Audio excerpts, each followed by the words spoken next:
in Indiana. Hi, how are you? You're on with Jamie and Shannon Q. Hi.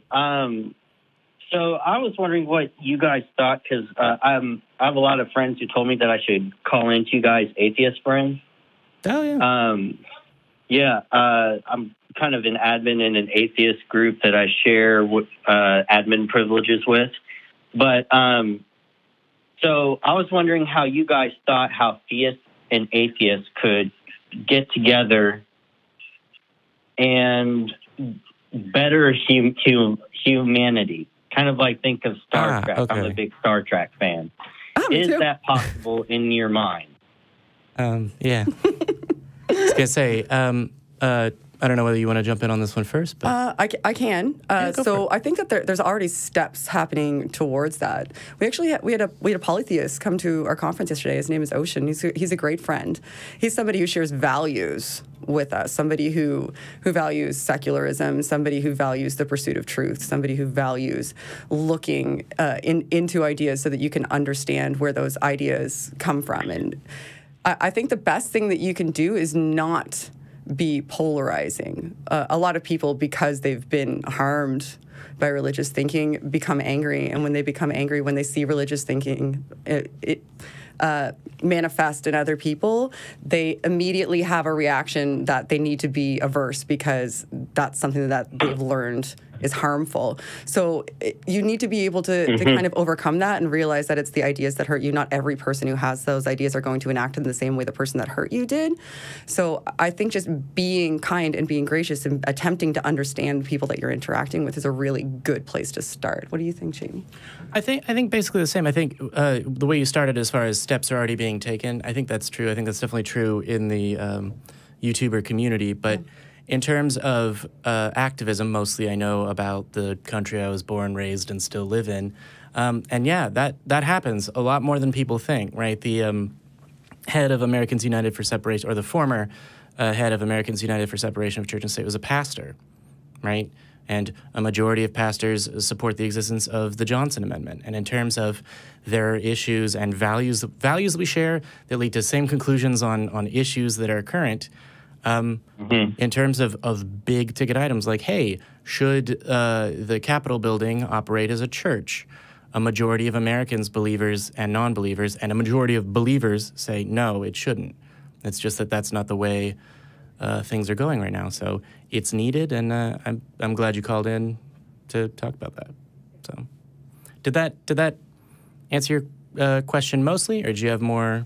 Yeah, mostly. I just wanted to kind of get your guys' view that a lot of the atheists in the group, we're actually friends and we get along very well.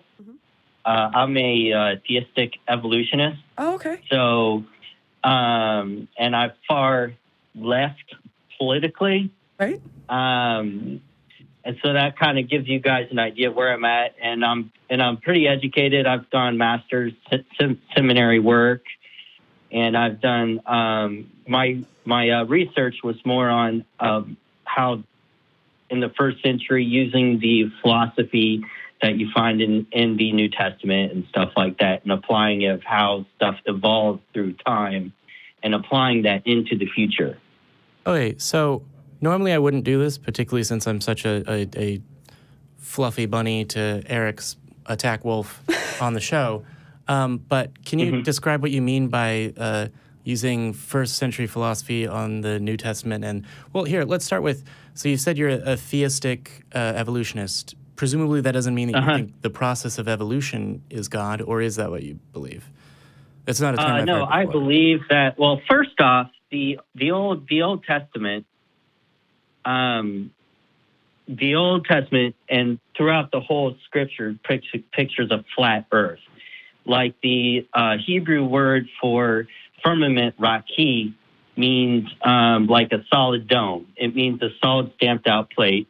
And I mean, once you come to it, you're like, well, that's what it says. It says God had a snow globe. Yeah.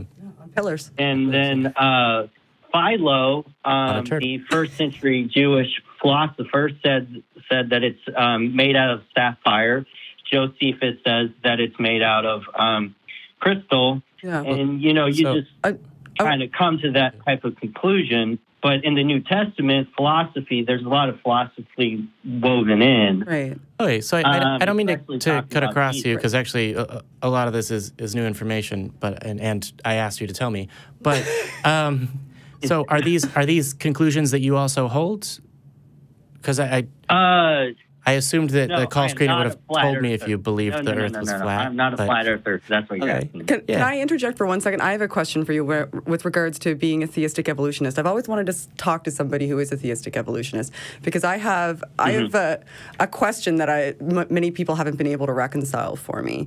My background's in psychology, and I studied neurology pretty extensively. So the philosophy surrounding the soul in theology is something that I find very interesting. And what I can't figure out how you reconcile with the evolutionary process is when God donned a soul onto humans. Like, what instantiation through the evolutionary process of human development, if you're looking at it from a single cell all the way up to our current form. At what point did God determine to himself, okay, now is the time that they're good enough that I will give them that soul? Or did we have souls when we were lower life forms from our perspective now? And if that's the case, wouldn't that mean that everything has a soul and there's nothing particularly unique or special about us, which would also mean that we're not in God's image? Well, I think, first off, I don't think that we can treat the Bible as a science book at all, and I don't think that it answers it. Yeah. Huh? Her question isn't dependent on the It's not dependent on the Bible, just a perspective of a God that dawns us with a soul where we're in his image. Yeah, you can even if you've never read the Bible, like that's a question that's hard to reconcile. I just never thought about when that happens. Like, you're on the right show to start. It's an important thing to think about, though, don't you think? I mean, I guess so. I don't think it's like life depending on me of when the soul actually comes into. And first off, I would start, like, I always start at the baseline, like, does a soul exist? Right. And then kind of build off from there. But I could talk about that for hours. I was going to say, do you believe that a soul exists? I haven't even. Or that 7 billion of them do? I do, but it's not something that I have researched. Right. So it's not something that I could speak on. Is it something you think is worth you maybe looking into further, especially since you present yourself as a theistic evolutionist, which means that obviously you understand the evolutionary process is fact. If that's the case, if it's a fact, then we didn't exist in the form that we currently exist in for time immemorial. We existed in different forms. If we existed in different forms, then did those forms have souls? Those forms have souls? Well, I think from what I understand, what most people see, souls are not a physical entity. So it's not required, like, how much big of a space do you need for a soul? Does everything have a soul then? Because it's not about the space in your head. Energy. It's about what qualities of a human make them deserving of a soul and nothing else, especially if we didn't always exist in the form we do and didn't always have those qualities. Yeah, well, I mean, some of it might deal with consciousness and how much awareness you have of, like, let's say time. Like, do you having a soul, being aware of reality itself and being able to understand that there's that you're always going forward in time. Wouldn't a soul just be cognition then? And you could be a materialist and see a soul as cognition, and then the soul existing would be negated. It wouldn't even be a necessity, because you could be a materialist like I am, who looks at neurology and can see where a soul where what we perceive as a soul or label as a soul could just be conscious cognition and self-awareness. Mm-hmm. I mean, it is possible, but I am not a neuroscientist, so I couldn't comment on that. They're valid things to think about, though, if you want to find truth in your life. Yes, it is. They're questions I couldn't reconcile, right? So if you could reconcile them for me, I'd be a theist.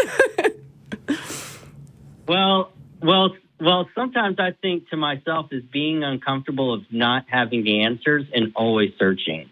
And I find that going back to my original question of why fundamentalists are not comfortable in the not knowing, that they have to know. Right. And so... But aren't you kind of doing the same thing by assuming a soul without knowing? Yeah, assuming it's okay, like, do I know? But they're doing with evolution, only you're saying it's not okay for them, but for you, you're deeming it okay.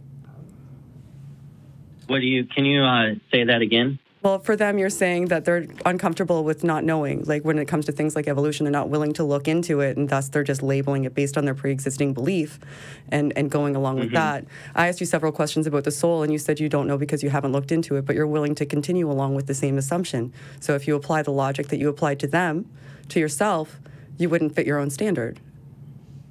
Well, no, what I'm saying is that that I am comfortable with being wrong. Okay. So you prove to me that, you know, it's more about proof is what I'm saying. It's like having to be right. Yeah, and you don't want to insert. You don't want to make an assertion. I think at some level we have to allow people to understand that. Well, I can't research every tiny little detail in life, and we all have to say, based on the current evidence and life experiences and whatnot, that I have come to this conclusion, but no one's asked me the question you have before. The thought never came up in my mind. I'm so glad we're talking today. Yeah. I'm glad you're calling, River. So therefore, you have something for me to look into amongst the 1,000 other things that I do on a personal basis.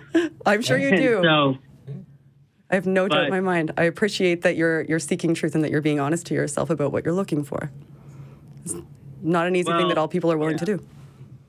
I hope you leave this conversation and go and think some more about it. And maybe you'll find out something that you can tell me that I didn't know before we talked. Find me on Twitter. I'm Shan_Q0. Yeah. Let me know what you find. Well, that and what River, what Shannon is getting to, like the professional that she is that the segment where I get to share a stage with Shannon Q while she does my job better than I do.